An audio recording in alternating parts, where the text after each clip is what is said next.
the scriptures very well, but you don't understand them. Mr. Dira, I don't proclaim to have to answer your questions, but I would like you to explain two questions.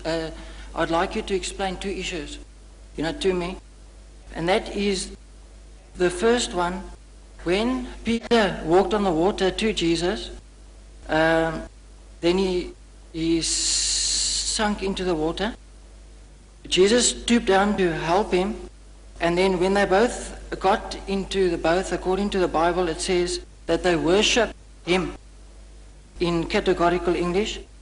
You, on previous lectures recently, said and explained it away that Thomas exclaimed, "Oh, my Lord and my God," in a way of getting a fright.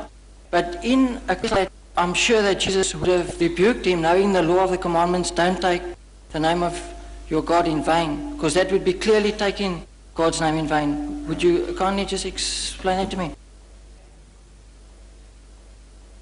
There was nothing about Peter worshipping Jesus. You see, this worship, this word worship, you open your new Bible now, New Bible, you'll find a different word for worship. You'll open the RSV, you'll find a different word for worship. You see?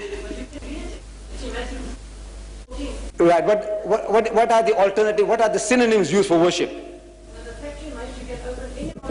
And everyone is worship. Right. Now to the Jew, if the Jew worshipped Jesus, you see, that means all the disciples were worshipping him. If Peter worshipped him, then all the other disciples likewise must be worshipping him, because Peter was the leader of the disciples. But if I know where is prostrating Jesus at any time, that makes no eyes. The fact remains, the disciples did worship him. No, how did the Jews worship? Look, if you want to know the Muslims how they worship, you go to the mosque.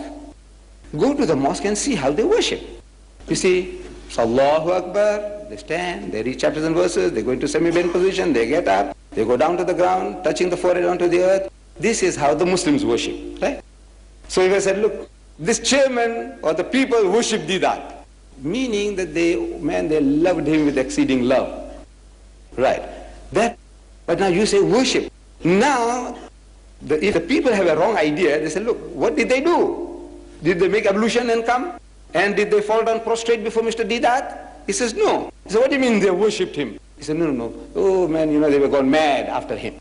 Now, that's quite a different thing. You see, now you are using a word and you are explaining something else figuratively. But that's exactly what you are doing now. No, I'm not doing that. Jesus Christ and all the prophets, they had a form of worship, the Jews, which you are not following, you don't know. Look, and Abraham fell on his face and prayed to God.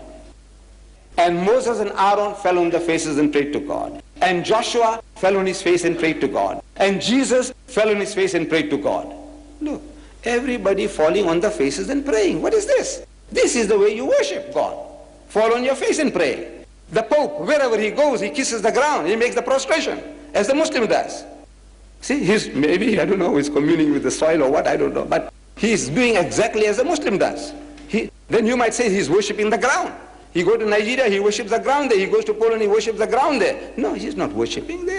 He's showing some kind of humility, respect, maybe. But now, Moses, this is how he did it. Jesus did it. Abraham did it. Joshua did it. But you don't do it. So you have your own idea about worship. Next questioner, please.